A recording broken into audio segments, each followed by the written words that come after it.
Good morning, everyone. Thank you for making it on time. It's really nice to see you. We are thrilled to begin with day 2. How are you doing? How did your evening go? Did anyone have a nice dinner? Yes, you did. Did anyone meet someone super interesting to talk to?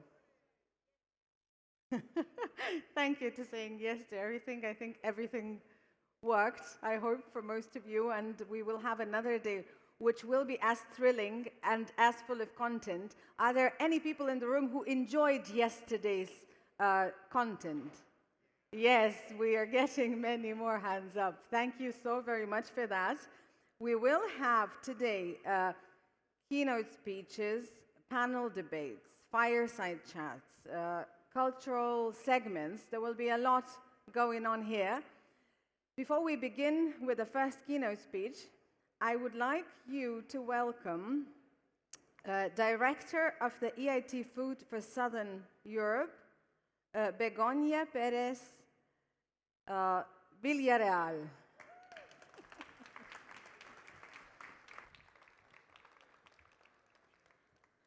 Ladies and gentlemen, signore e signori, distinguished colleagues and fellow innovators, buongiorno e grazie a tutti per essere qui con noi in questa giornata.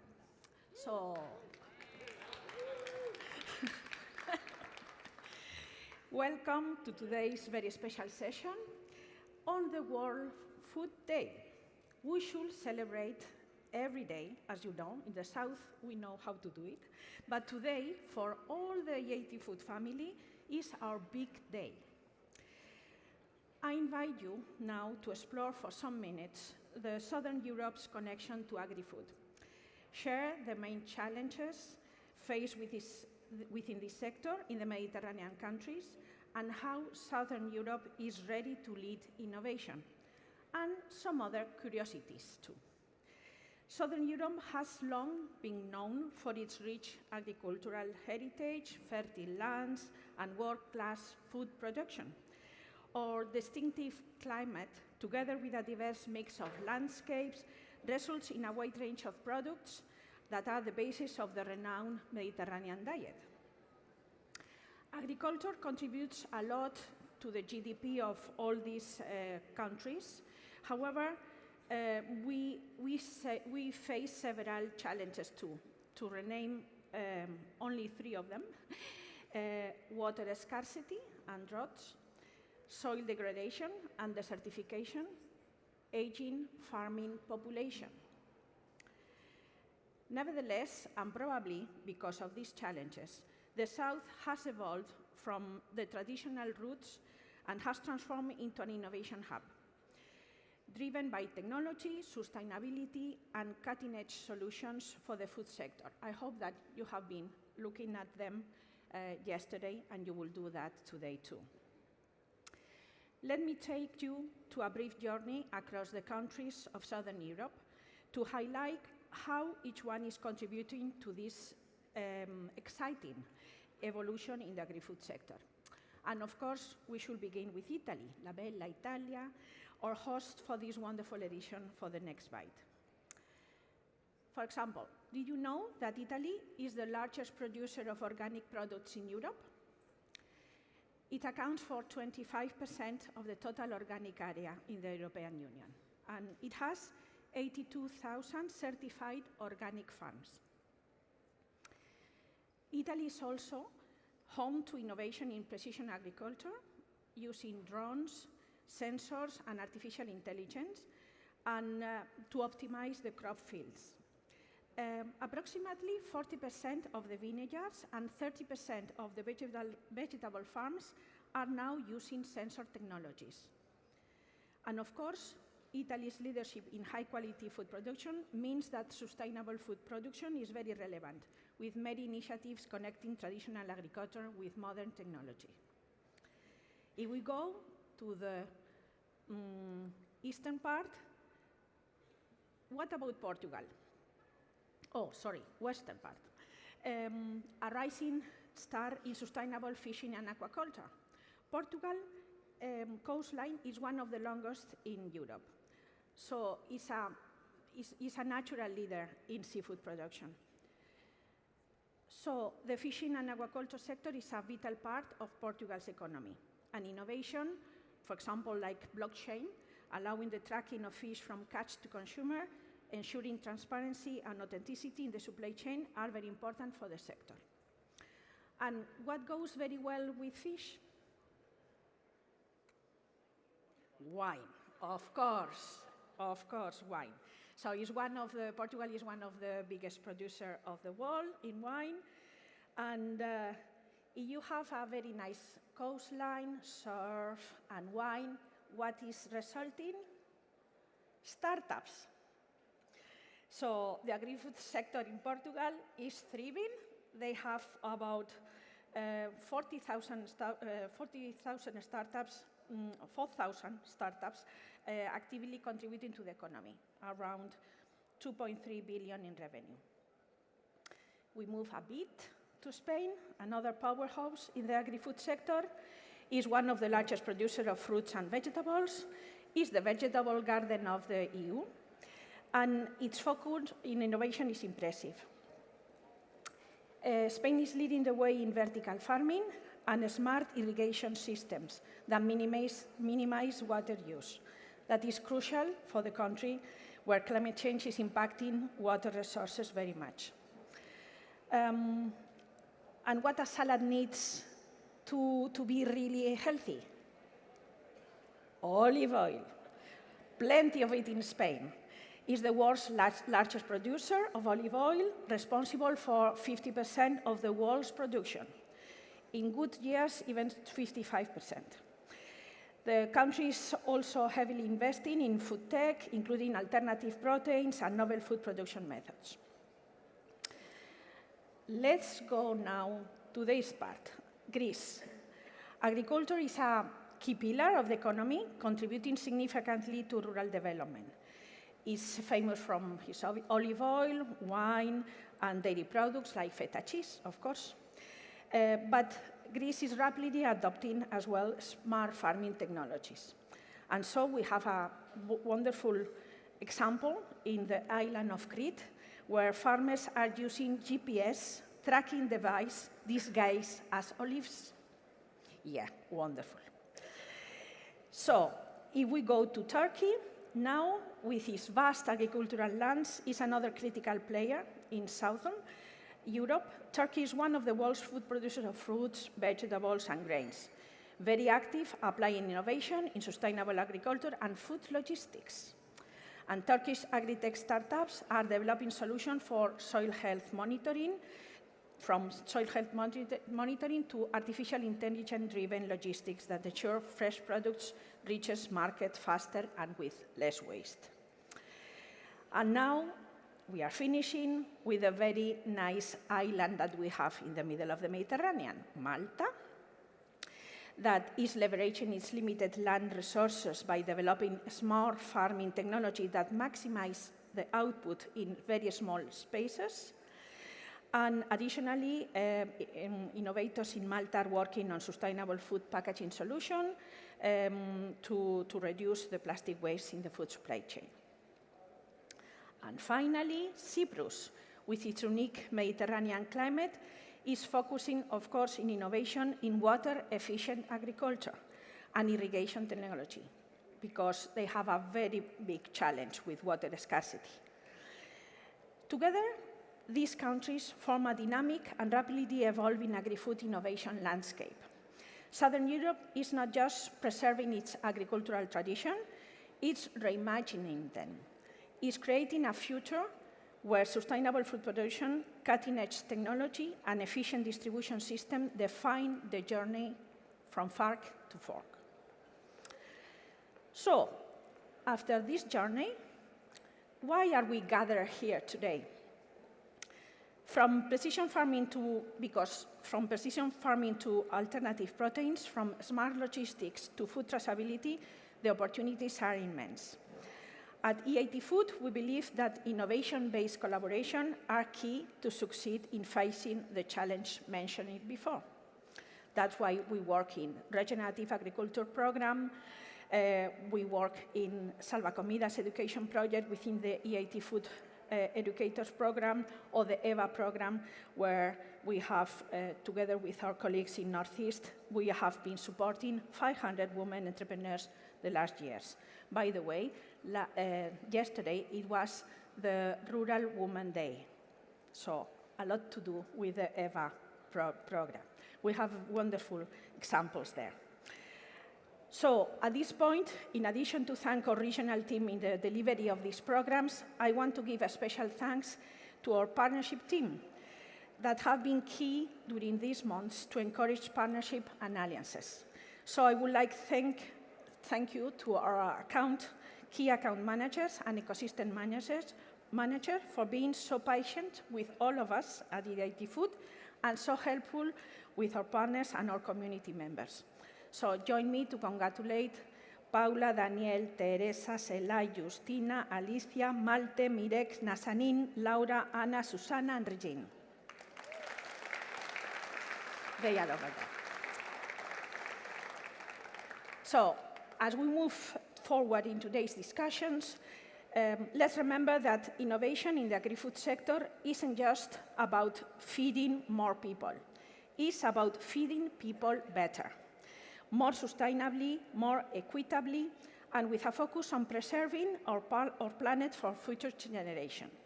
And we believe that blending tradition and innovation is a perfect recipe to lead this transformation. And if you have any doubt, you will sure be convinced by our next speaker, Sara Roversi from the Future Food Institute. I hope he's over there, yeah.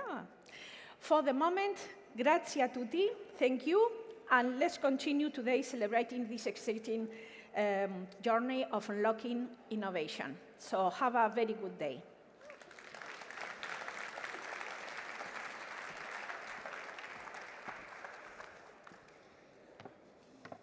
Thank you so much, Begoña. Thank you for sort of telling us who is the next keynote, and she will be with you in just a moment. I also wanted to remind you about something that you may have heard of, but it wasn't ever said on this stage. There is the Passport Challenge, and there is a chance to win a prize. If you're visiting the Startup Village and you're collecting the stickers, you should have received like a piece of paper on which you put those stickers together. And then once you have those, take the card on the the card is the, if you haven't received it, you know if you've got the card with where to put stickers. If you've received it, just put the stickers as you collect them in the Startup Village. And then at the closing session, we will announce the winner. Those who do not have passports to participate can retrieve one at the EIT Food Corner. And you can still do it. You can still be drawn and get a prize. And I'm not going to reveal you what the price is going to be, but this is just to, to create sort of more intrigue. And yes, so please don't forget to do that. There's a World Food Day today, on which probably many of you will have been congratulating one another. So innovation is about feeding better, as Begoña just said. Sara Roversi is an experienced social entrepreneur and thought leader in the food ecosystem. Over the past 10 years, she has focused on a mission to take food leaders and youth to the next phase of action through education, research, projects, and innovation challenges. She is president of Future Food Institute and Paideia campus, and she will tell us more about redefining leadership in the food system, integrating tradition, creativity, and innovation. Ladies and gentlemen, please join me in welcoming on the stage Sara Roversi. Thank you, thank you. This is my voice today. So, this means that we have not to waste any single word, and we need to say meaningful things. I'm super glad to be here with you today. As said, I'm the president of the Future Food Institute, and today is our day, your day. We're here in Rome to celebrate something that has been meaningful for the entire humanity. I want to try to connect a little bit the dots, because actually, maybe not everyone is aware about why we are celebrating World Food Day on October the 16th and in Rome.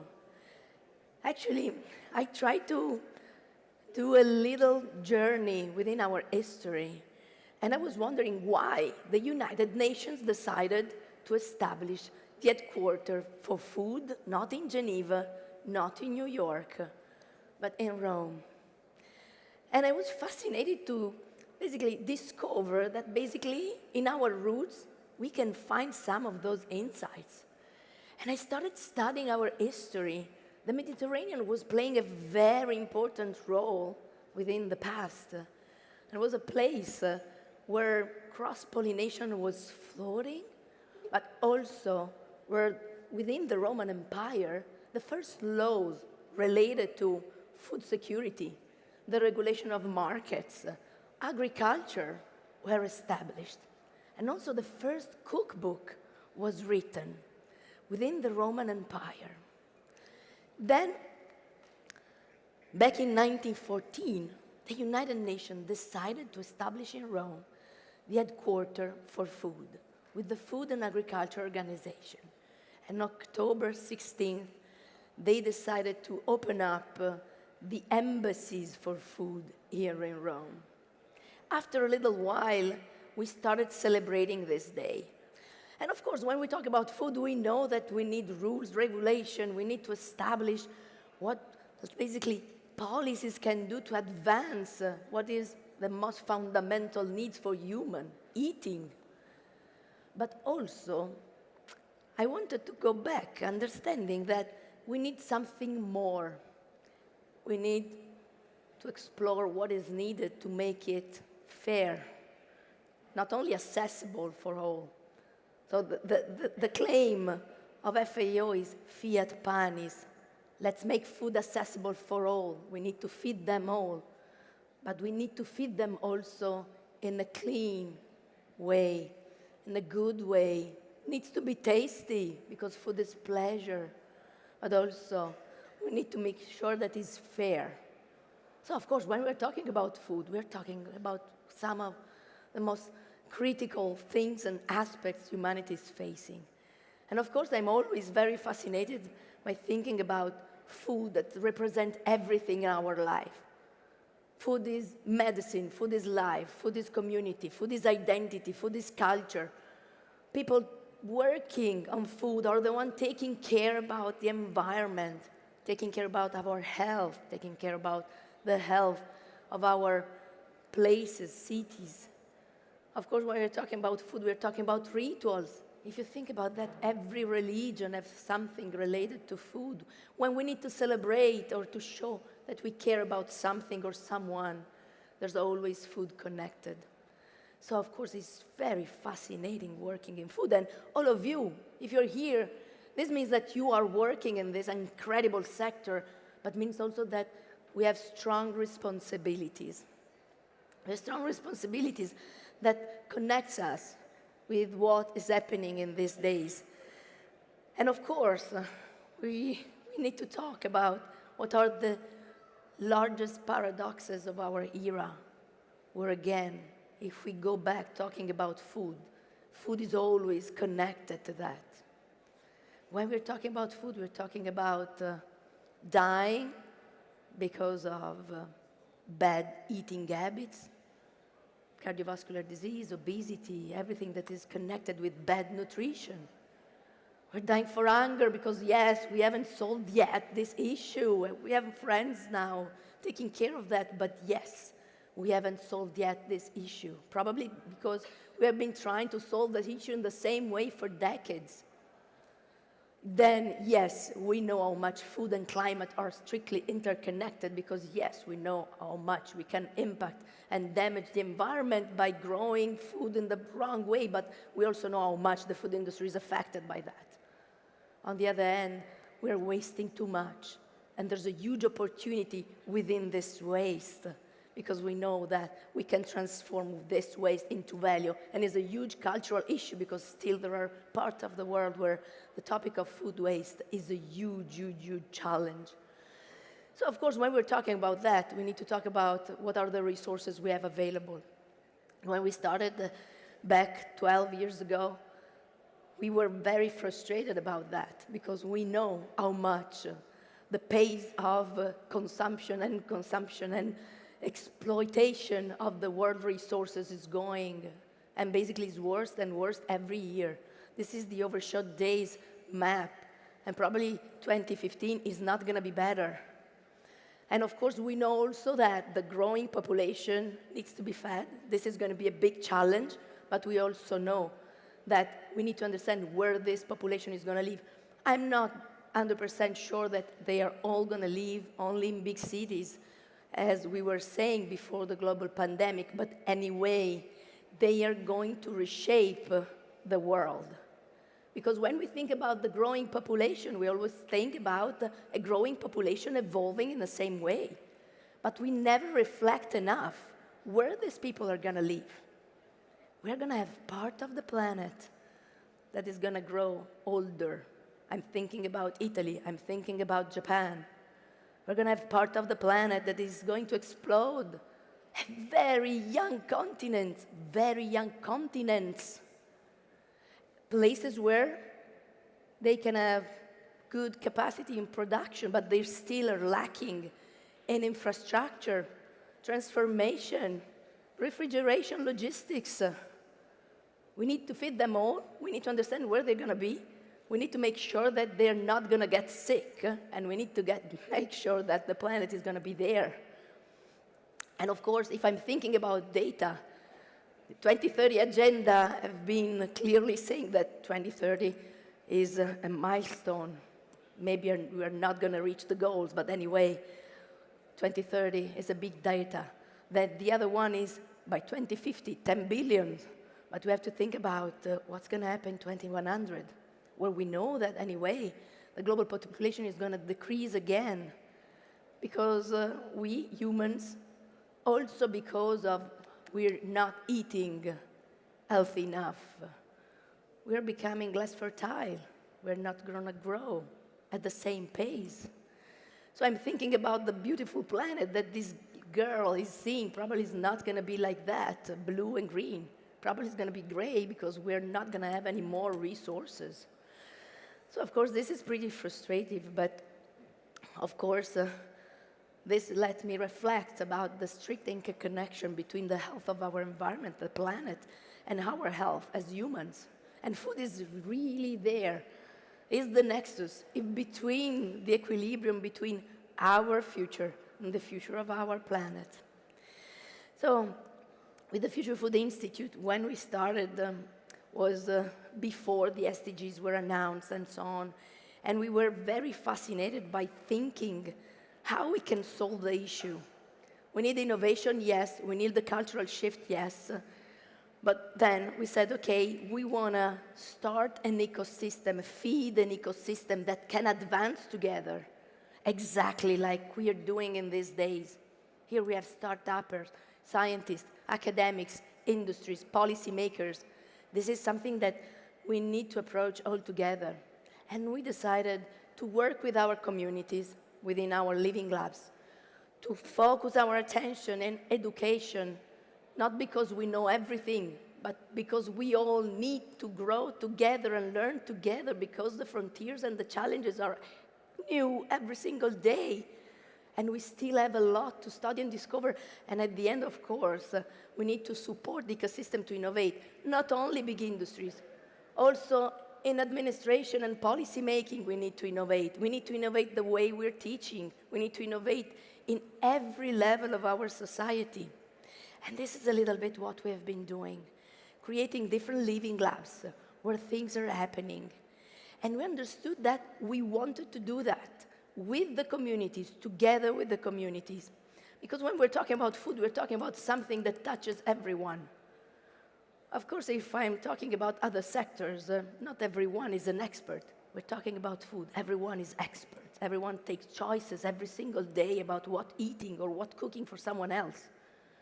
So we need to involve everyone when we're talking about food. And overall, thinking about what was happening on Monday, we were giving out the award for the journalism award of 80 Food.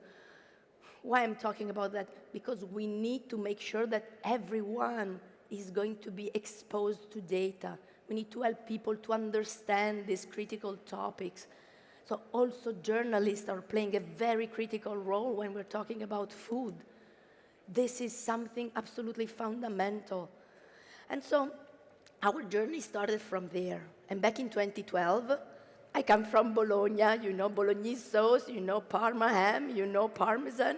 We're talking about very delicious food, not very healthy, and not even very sustainable at the beginning. I was talking with friends, entrepreneurs in food, and they were telling me, we need to build walls, we need to protect our heritage. I said, protect. If we're gonna protect everything without investing in innovation, we're not gonna survive.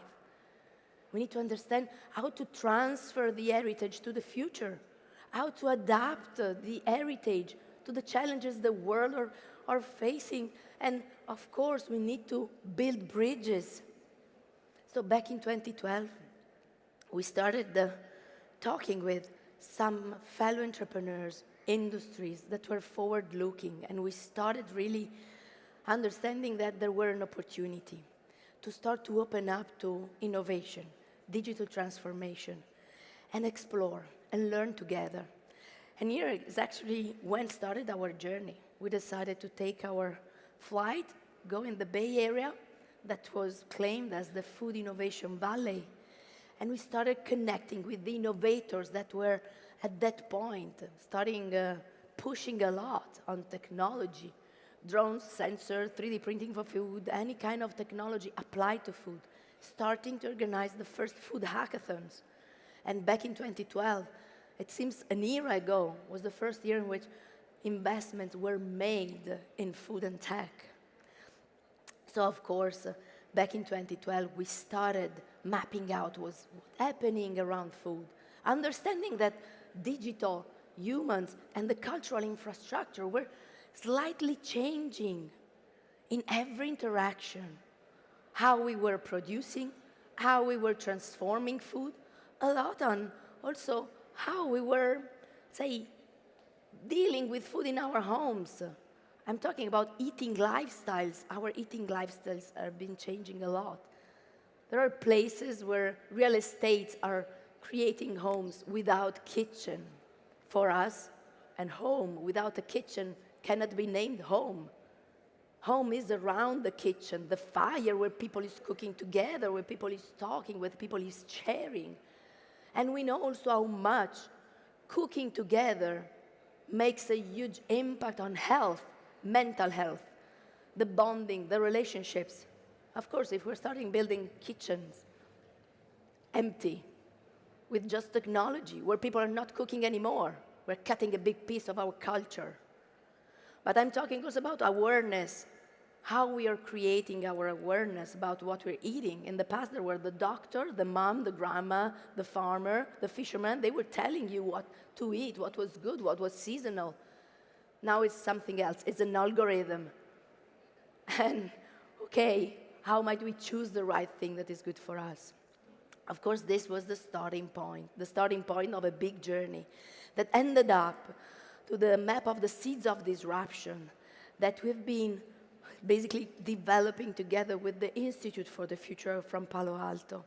And if you see the innovation that were named in the map of the seeds of disruption back in 2013, beyond eggs, beyond meat, drones, sensors, 3D printing in food, these were basically something that nobody thought that could arrive on our table, but now it is like that. And of course, we suddenly understood that there was something that was missed within all of that. Thinking about what was the role of food for our society. And so thinking that was not just technology that was transforming our approach to food. We had the opportunity to use food to create something more. Because literally food is the nexus. Food is the nexus, and from food, we can really rebuild a better world, acting on policies, acting on development policies for rural environment and marginal areas. But of course, through food, we can celebrate cultures and acting on food in cities just by changing the school meal plan or by changing the distribution of local markets. You can build more secure cities. And of course, working on food was clearly a huge opportunity that we wanted to take, trying to connect the dots within the entire society. Then 2015 arrived. 2015 arrived, and we started feeling not alone anymore. And we found out that around the planet there were tons of people working in food innovation, trying to go in the same direction. The SDGs were announced in New York, the Paris Agreement was signed, and yes, at COP21, big commitments were taken. Then the World Expo in Milan, for the first time, was claiming something very important: feeding the planet, energy for life. Feeding, planet, energy, life, all together for the first time. Then also Pope Francis came up with a Laudato Si that was basically a book talking about ecology. The Pope, not talking about Jesus Christ, but talking about ecology, because we cannot live healthy in a sick world. Yes. And of course, this was, again, another incredible opportunity, because we clearly understood that all the different SDGs are connected with food. Every SDG, and food, again, is part of our life. And then Europe made us very proud. Europe that take the pace and the green revolution with the Green Deal and so on, created EAT food. That again is, let's say, connecting the dots and letting understand that we need to work together. We need to work in education. We need to work with the industries and policymakers, schools, farmers, fishermen, producers, markets. And this was an incredible opportunity for all of us. So today we are celebrating something that I think was absolutely needed and needs to become for all of us the place where we can take and accelerate the pace towards the transformation we need. Let's go back. We cannot live healthy in a sick world.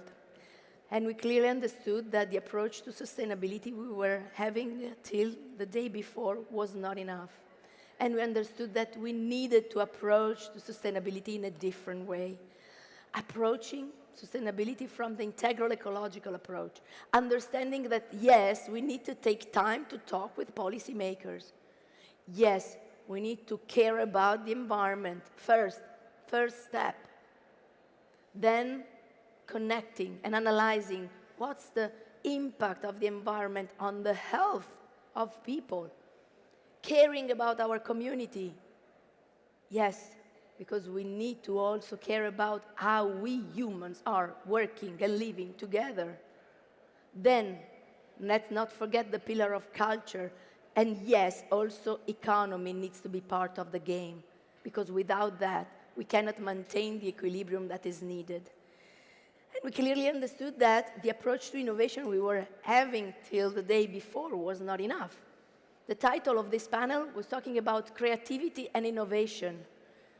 And we understood that we need to be creative also in the way we're approaching to innovation. We understood that just design thinking, human-centered, was not enough anymore. We cannot just satisfy our pleasures and our needs as human. We understood that we need to satisfy the needs of planet Earth, the needs of the concept of life, not only our needs and pleasures as human.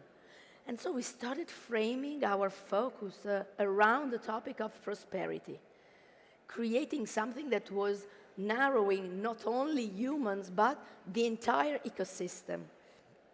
And within that, we understood that we needed also to change our approach to governance, because we have been thinking and working in a very, say, hierarchic, ego-centric way, while we need to shift in a more distributed approach, decentralized, spreading responsibility, spreading the ownership, empowering people. And of course, we understood that sustainability doing less harm to the planet was not enough. And that the big overshoot days map is my frustration. And we need to start to implement regenerative models in everything we're doing, not only in agriculture. We need to implement a regenerative life, leaving planet Earth better than what we have been finding. And I'm super glad that eating food is accelerating a lot the pace towards regenerative pathways, because this is something that needs to be spread at every level. And of course, we did our change, and we started evolving suddenly, understanding that the acceleration needs to be done in a regenerative way. And this is what we have been experiencing. We founded, thanks, I would say, to the global pandemic, the opportunity to go back to our history. We found a place that is one of the 7 emblematic communities of the Mediterranean diet. And I wanted to go back to our roots and our histories again. I found out that being Italian and not taking advantage of exploring the roots was a wasted opportunity. And I wanted to go back to the real history, understanding that maybe there was someone in Magna Grecia that was already thinking in a very wise way that we need to find a balance between humans and nature.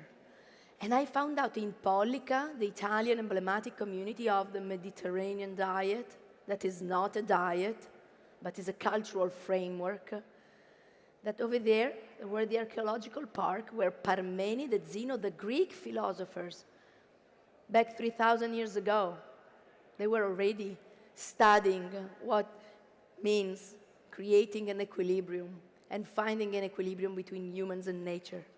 And then, going back to the history, we connected the first medical school of the Western world that was growing and burning, basically thanks to the knowledge not of a smart Napolitan guy, not from a smart Italian guy, but thanks to the knowledge of Arabic, Jewish, Latin, Greeks as a celebration for peace.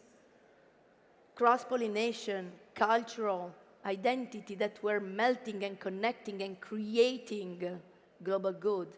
And after the War, the 2 American scientists, Ansel Keys and Margaret Honey, they moved there because during the War, Ansel Keys was traveling in the southern Italy, and he was fascinated by finding people very old, very healthy, no obesity. Of course, they were starving, they were poor people, but they were very healthy.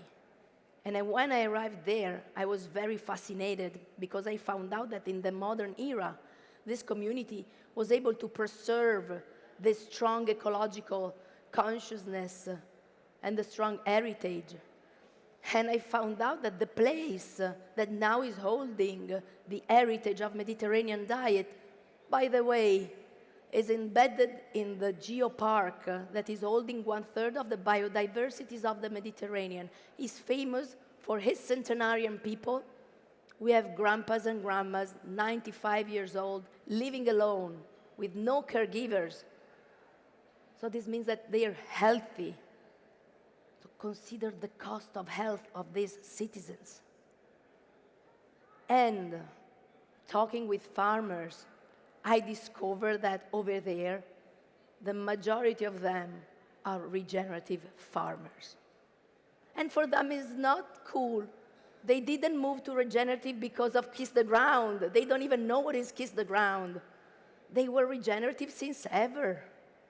And so you connect the quality of the soil, the number of biodiversity, the health of the local population, and you'd say, oh my goodness, they probably already knew what was the solution. Maybe we can learn something from them. And this is exactly what we decided to do. We decided to open up our international campus over there and to start to train not only kids, everyone. We host mayors, we host industries, we host startuppers. We get trained every single day. And this is what we started connecting the dots, understanding that making innovation in food requires a different approach. We need to break the silo, we need to connect all the different sectors, because when we're talking about food, we're talking about energy, we're talking about health, we're talking about culture, we're talking about a system, an ecosystem. And this is exactly what we started doing, connecting the dots within the wheel and understanding that when we're talking with VC investors, big industries, the same topics can be approached, but at the end, the meaning is always the same. We need to create an equilibrium within the ecosystem where all the SDGs are connected and where the priorities are the same for everyone. And we, at the campus, we started mapping out man fertility, the quality of breast milk, the impact on longevity, but also mental health. This is a huge issue, and we understood that all of those dots are interconnected. And we started inviting friends, partners, many different organizations to use this platform, to test. This is one of the tons of projects we are running focused on women that get cancer after the surgery operation, helping them to basically start with a brand new kind of life, but starting from how they're eating, what food they're eating, and understanding that just by changing food, they are getting better and the cure are gonna be much more effective. Those things are proved by science, and we started connecting more than 90 projects within the campus, and we started connecting the dots, trying to understand that what Ansel Keys was saying many years ago, eat well and stay well, needs to be absolutely connected with the third part of the game, and save the planet. And I would say, save the planet, eat well, and stay well, because this is the pace that we need to accelerate to really make the equilibrium that we need. And the model we started making has been growing. Last year was featured at the G20 in India as one of the models to regenerate marginal areas, but this is not only applicable in marginal areas. We should take the principles and values of all of that in our daily life, and it's something that is doable. And the regenerative movement is growing everywhere in the world, and I wish you all are gonna become advocate for all of that, because out there's millions of people that still are not aware about the opportunity we're holding in our hands. And so I hope that your voice, that for sure is stronger than my voice today, can go out and spread this world, because we need to accelerate the pace towards regenerative pathways. And my dream and our mission is really to reimagine the food, not only as the catalyst that can foster fertility, prosperity, and longevity. And these things are crucial, because when you see the data on how much is changing man fertility, analyzing this, and you see that the gap can go from the 30 to the 70%, you're astounded.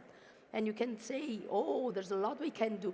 But after that, if we think about what is happening in these days within the Mediterranean, we can only say that there's another word that we need to add, that is the word peace. So I think that food needs to become really a positive weapon that can foster fertility, longevity, prosperity, and peace. And this is what I hope for all of us, and this is what is needed to really foster and preserve life on Earth. Thank you so much, and enjoy this wonderful day.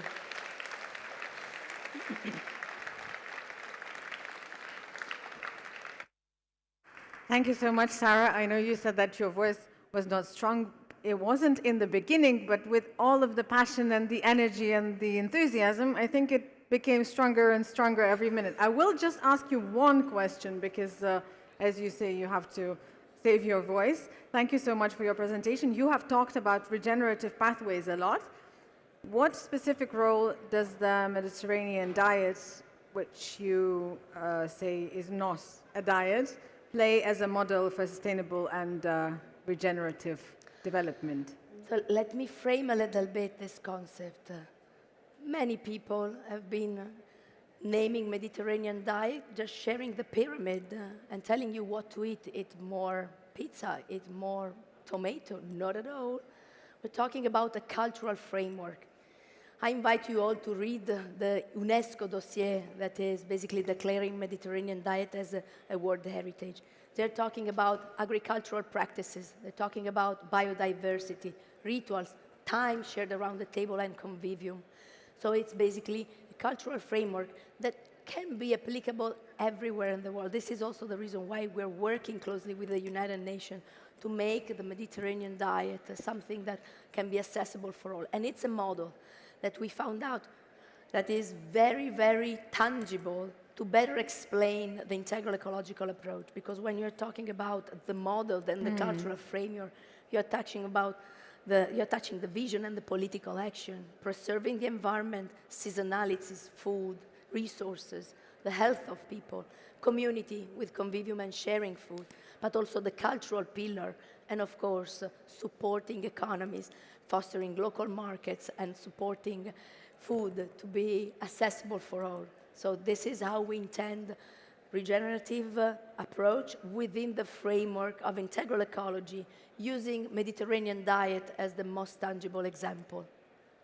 Thank you so much for being with us this morning. Sara Roversi.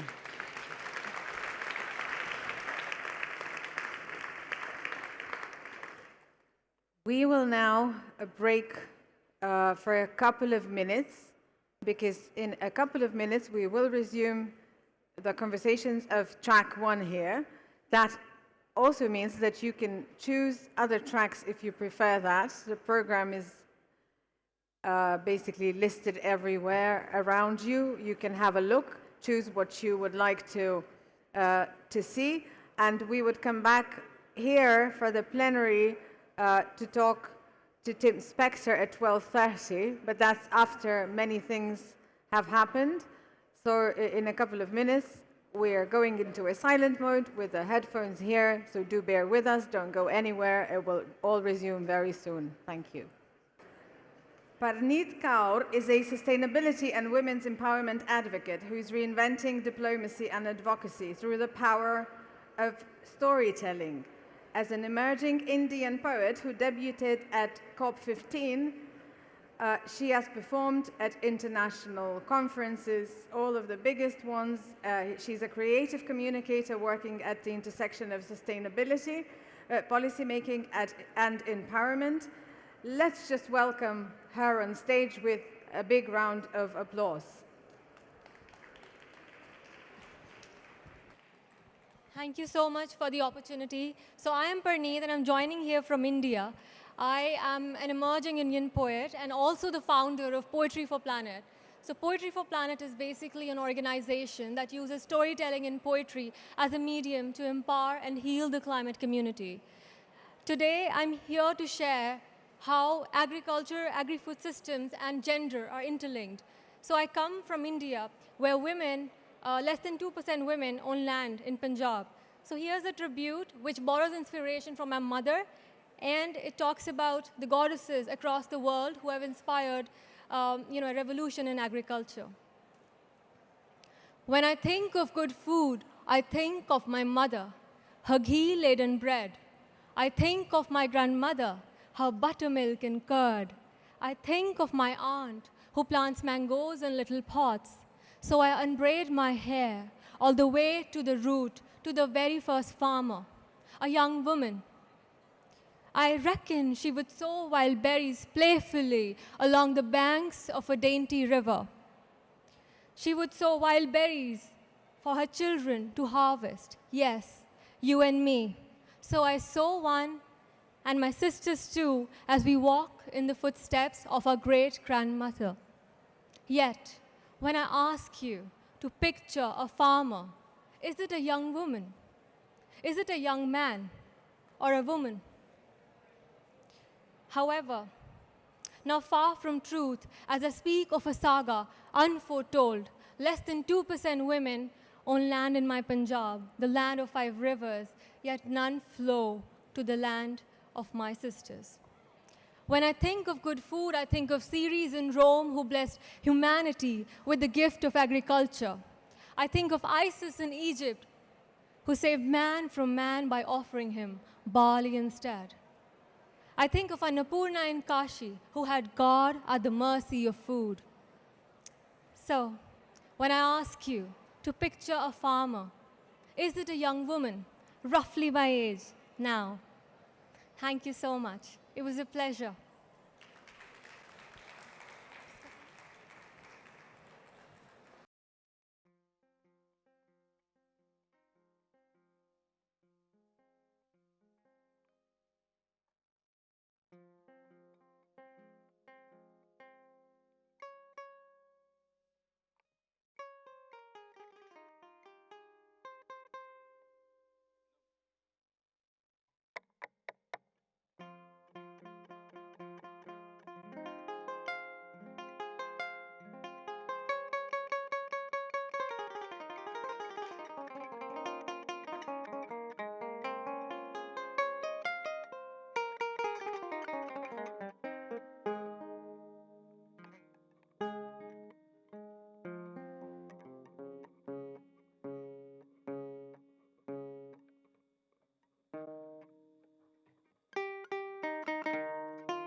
Namu.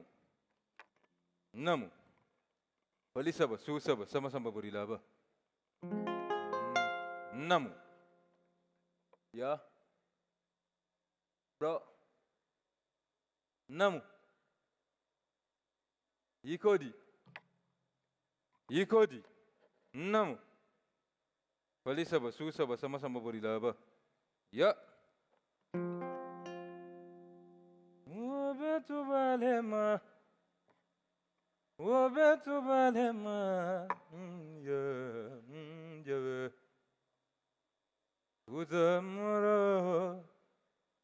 Telara jabila, telara jabila. Idemalo, jawabe jabima. Yikodi. Yep.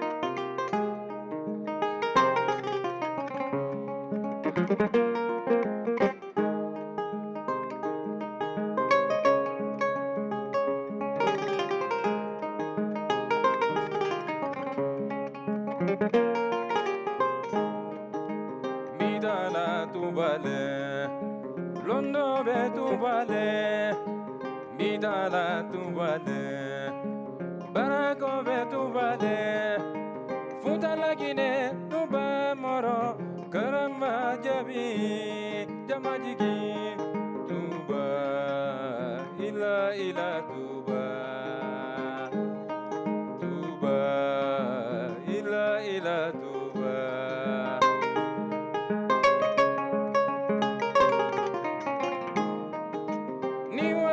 Jabila, londo be jabile, niwara jabila, barako be jabile, karama manyogondo, idemalo jabi abriga, benila namo.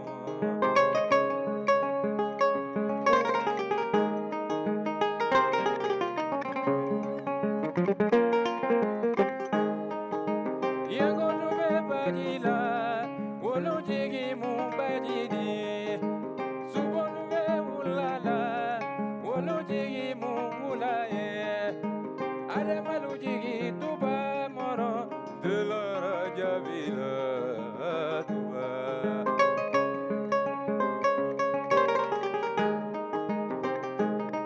Tuba, ila tuba.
Mitala tubale, barago bejabia.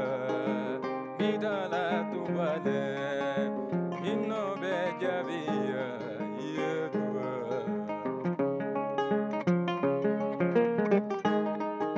Itema, nyilele majabiwo, jagombani jagonsademo, yo jabe, benilanamo.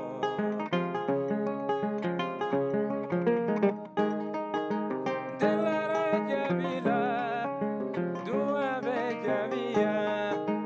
Delara jabila, barago bejabia. Benilana mogolemo, jabibe magamoro.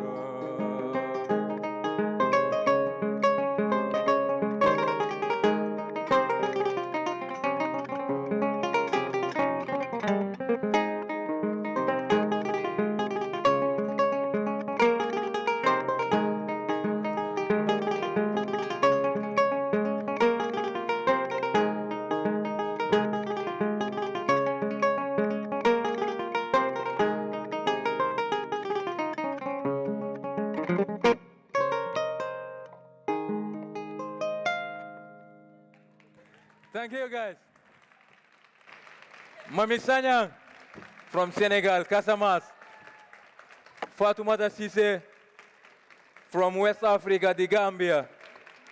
I am Aliou Saho. Nice to be here. Thank you, guys. See you next time. Yes, sir.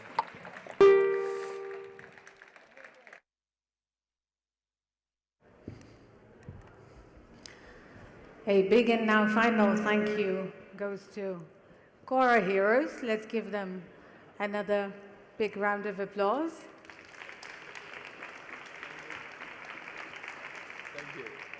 Thank you. Right, guys, this is nearly it. Not quite yet. That's why I would encourage all of these people in the back doing the networking to kind of come closer to us. We will have a bit of content, a bit of a wrap-up, a bit of thank you speeches, prizes, and so on and so forth.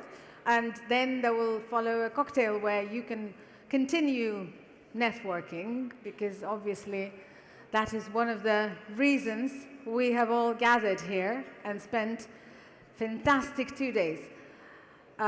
I will now give a brief-ish wrap-up of what happened on this stage, meaning the plenary and the track 3, because obviously you were not here all the time. And as I do that, I can hear that more and more people are coming. So I think by the time Richard comes on stage, everybody will have gathered and will listen to him. So we did learn yesterday that nature does need diversity.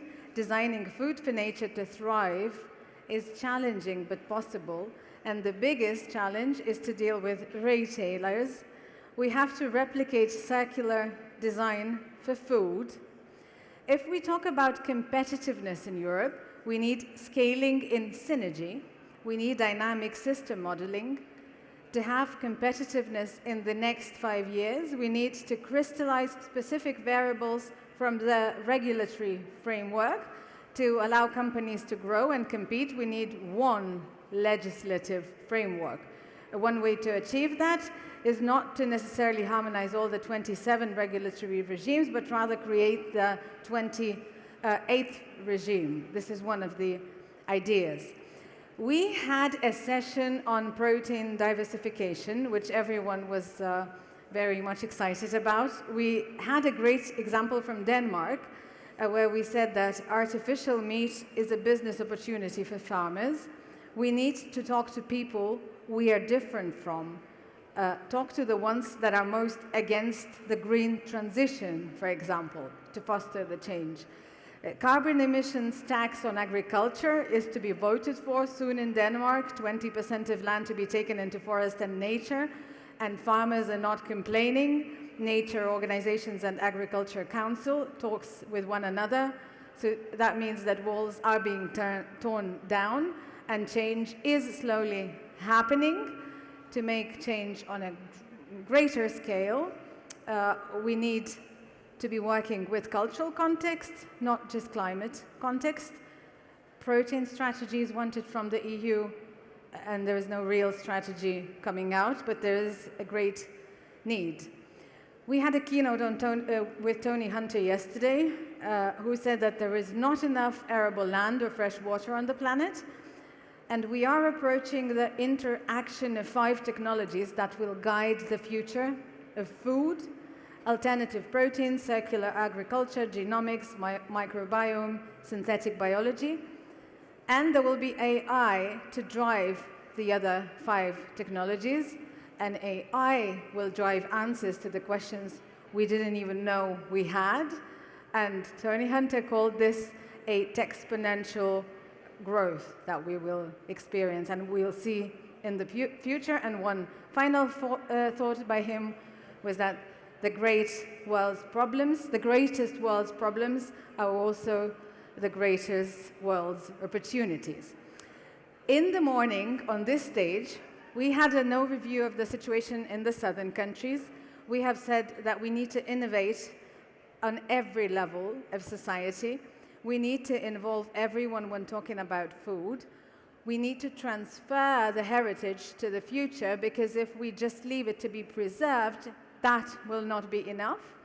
We also talked in the morning about regenerative pathways and the role of Mediterranean diet, which is not a diet, as was pointed out by the speaker, as a model for sustainable and regenerative development. Sustainability, doing less harm to the planet, is not enough, as she said. We had also a session on consumer perceptions of cultured meat and precision fermentation on track 3. That was very, very interesting, and there was specific advice for retailers, producers of cultured meat. One of the pieces of advice was show happy animals. Consumers need proof that it's safe and healthy and does have a reduced footprint. Images of real tasty products. Do not go premium until proven. Keep connecting to the consumer. It was interesting to hear that men are more likely to say in the polls that they would eat meat produced this way rather than women. It was also quite an interesting finding that actually food does have to be visually appealing to people.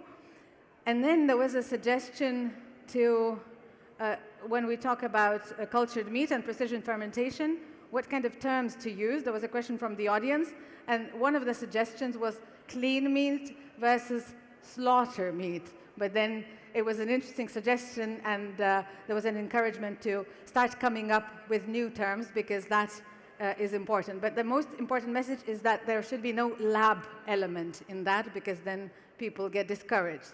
So this is just one takeaway from the session that was happening here. We did have a session on food service professionals. Food waste audits at restaurants was one of the suggestions. There was a very interesting Swedish example of a restaurant or a policy at restaurants where they used frozen products, and there was a question, how do you sell that to consumers? And I was absolutely impressed by the answer of the guy who said, I sell this, I go and talk about the frozen products in our meals, not like that, but like that. And this, and this is how you sell all of the ideas. So that was very interesting to hear. Food industry should be a vehicle for storytelling and communication to foster change.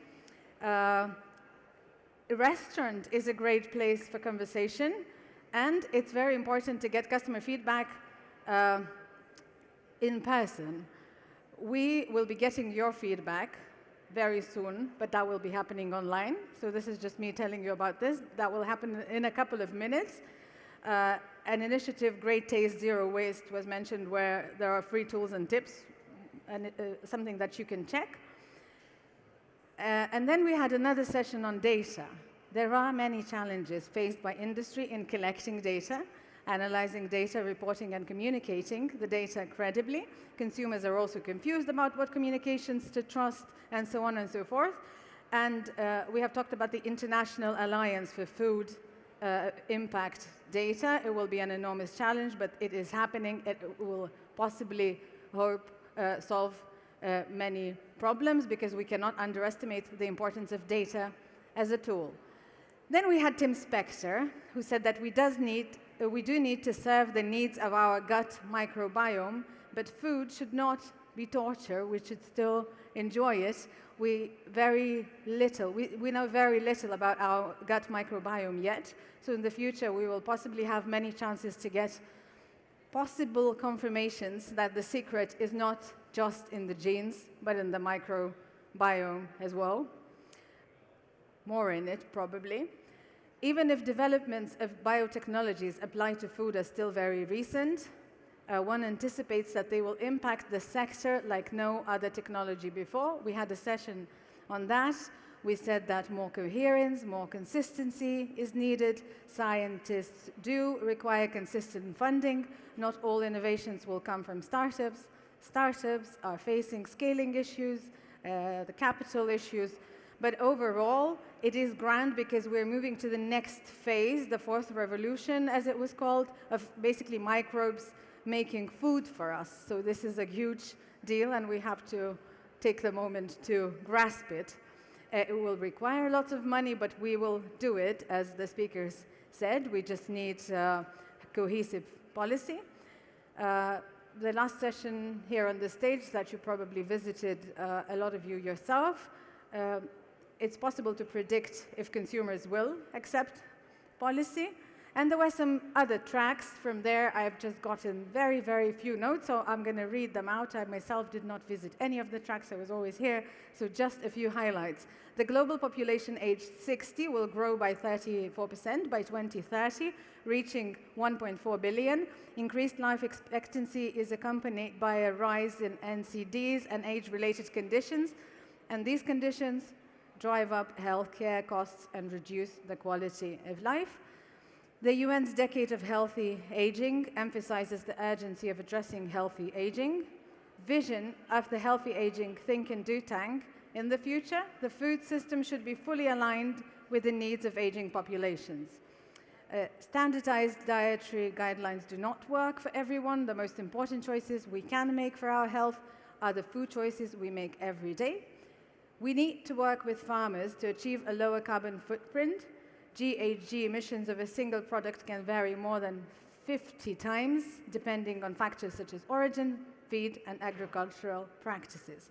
Last but not least, collaboration is absolutely fundamental, because if we are to achieve a sustainable blue economy in 20 years, we need to work with research centers, universities, and entrepreneurs. So that was my brief summary of the event and some takeaways, and I hope and expect that you have yours, but roughly, if you missed most of the content, this is at least something to take back home. So thank you so much for that. Thank you for attending. Now, I hope that we can see a QR code, a slide with a QR code, where I would ask to take your phones, scan it, and fill out a survey about the inaugural edition of the Next Bite 2024, an exciting event which is sadly going to an end. We would appreciate that very, very much. I'm not sure how long the slide will stay here, but do it whenever you find a minute. There was another exciting celebration that I wanted to make, and that was the passport sticker thing. I don't know if any of you has been visiting the startup stage. There you could collect stickers, and now we'll be drawing, and the winners will get the ticket to the next year's event, and I think some nice presents in the back. So let's get someone from the team to draw 2 names, is it? Yes, would you please come on stage, and let's just welcome them by a big round of applause.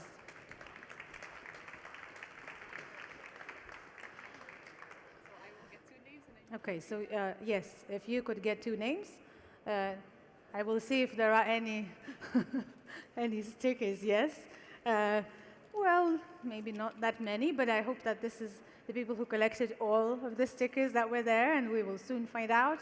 There is a lot of tension, or when it will be me reading it. Okay, It's kind of difficult. Okay, I have to consult you. Do you think this is G-I? Jewelry? Jewelry Nahaman? Something like Jilly Nachman from Arla Foods. Are you there? We have contact details. If that person is not with us, we will not congratulate them right now. Oh, we are, yes! We give you a big round of applause. Come on stage. There is a longer way and there is a shortcut, but the shortcut is with a curtain, so be careful. I nearly failed yesterday, but congratulations. Congratulations. Oh, you get this nice bag and an invitation to next year's event. Did I hear the name right? Was the right company? What company was it? Oh, so now we have to double check if we are congratulating the right person. Okay.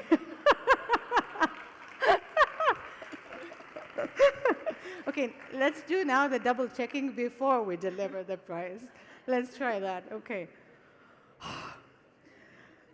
Okay, the organization is Master of Food Systems. Is there anyone from that organization in the audience? It's one of our programs. It's one of the programs, yes. Xing Tong Wang.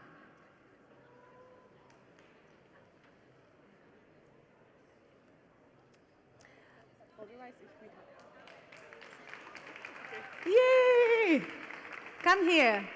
You can use the shortcut with a curtain. You can jump up, whichever you prefer. We are eagerly waiting for you and cannot wait to deliver the prize. Congratulations for visiting all of the startup spots. Thank you so much. See you next year in... Can I reveal it yet? I think that most of you know. No. Thank God I didn't.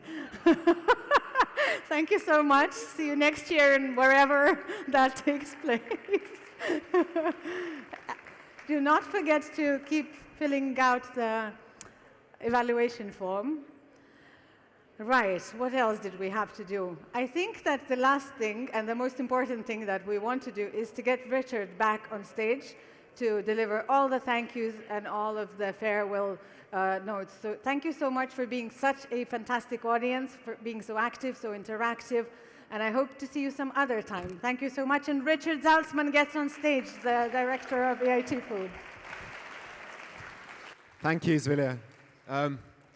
Wow, so what do we think of Next Bite? Fantastic. Well, it has been an absolutely incredible couple of days. And of course, we start with the thank yous for what makes an event like this happen. Thank you to Zwilia and all of our moderators who've covered an incredible number of sessions across 120 speakers. Quite incredible. Thank you to the City of Rome and the Cloud venue for hosting us here, and also to the local fire brigade who did a rigorous job of stopping any of our sandwiches exploding or catching fire by eating quite a lot of them. Astonishing. Very hungry fire people. Thank you especially to Saskia, to Miriam, to Maria, and to Mariana for making this happen.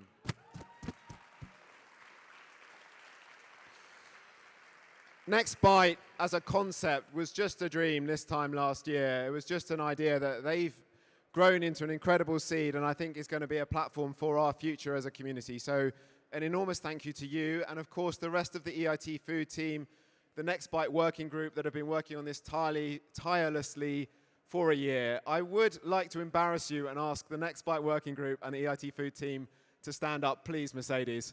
Thank you, you're very welcome. Up you get. There we go. Thank you. These are the shy and retiring people who made all this happen, who created 4 incredible stages of content, who created a startup marketplace full of some of the most innovative companies you could possibly get to meet, who brought us a VR booth for your entertainment, who brought us incredible opportunities for networking, created 2 astonishing dinners, and an enormous amount of connection opportunity. We have to ask, I've been very, very good. I'm in Rome. I've done 0 gladiator quotes so far, but here we go. Are you not entertained? Well done, team. Thank you very much. This team have been campaigning, promoting, collecting speakers, doing an incredible amount of groundwork, and as we look ahead to next year, it will be more of the same, but this is very much set an incredibly high bar for us to achieve next year. But of course, the biggest thank you goes to all of you who've given us your time and your attention, your energy, your contribution. These have not been passive sessions. Being here in Rome and making this community really thrive and buzz. So a huge round of applause for you for coming here and making this such an incredible event. Thank you.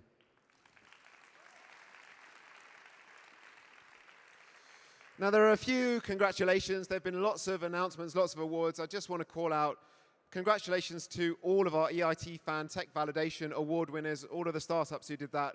Incredible achievement. Too many of them to call out, but they deserve another big round of applause. They wear their asses off. Congratulations to our Corporate Startup Validation Award winner, Sudzuka Group. Thank you again for all of your support. Brilliant. And yeah, claps are good. We're all right to clap now. And by the way, I know I'm the last thing between you and cocktails, so this is a tight 45, 47 minutes, so sit good. We've launched a couple of amazing things here. So we've launched the International Alliance for I'll start that again. We've launched the International Alliance for Food Impact Data here. This is going to take us forward and put us as a community right on the stage across Europe and globally for where we need to be for transforming the consumer experience of an understanding of food. So congratulations to the Alliance. I think we've got a few of you in the room. Cleona? Lucy? No? Ethan? All already at the bar, as I would expect them to be. Anyway, congratulations to the Alliance. We're looking forward to it. And an amazing collaboration with EBRD. This is a first for us. We're launching a Food Accelerator Network in Poland with EBRD. Congratulations to the Polish team, and thank you to EBRD for opening the door to that. We're really excited. All right. 16 and a half days ago when we first got here, it feels like, yesterday we spoke about a few things. What makes this community so special and why are we here? We talked about hope, and looking around at the faces here, there is absolutely no shortage of hope that we can make a real difference to the challenges that we face. We talked about inspiration. Excuse my French, but bloody hell, there's been a lot of inspiration here. Just the conversations I've been in, the startups we've spoken to, the speakers we've heard on the stages, there is inspiration absolutely everywhere we look, and in the thousands of conversations that have taken place. We talked about connection, and I think we made it well past the 600,000 possible connections according to my jungle maths. So connections have been incredible, and certainly one of the strongest pieces of feedback I've heard from people through the dinners, through the networking is they've all met somebody new. Is there anybody here who will put up their hand and say they didn't meet someone new? Cowards, all of you, cowards. No, the networking has been astonishing, and the groups and the collaborations that have formed here, quite incredible. And action. There is a real desire to turn all of this energy into action. We can feel and sense that in a building wave of momentum. I'm going to add one to those four, momentum. This is a growing sense of ambition, a growing sense of movement in a particular direction that this community is creating. And if we take anything away from this incredible event, the size of it, the shape of it, the tone of it, we are building momentum to become a truly transformative food innovation community. And again, I thank you all because that momentum is your energy that you are putting into it. We welcome that momentum at Next Bite next year. Next Bite 1, huge success in Rome. Next Bite 2 is going to blow Brussels out of the water. Put the 15th and 16th of October in your diaries, please, and join us in Brussels for the next edition of this astonishing event. Thank you all for coming. Go and enjoy a cocktail.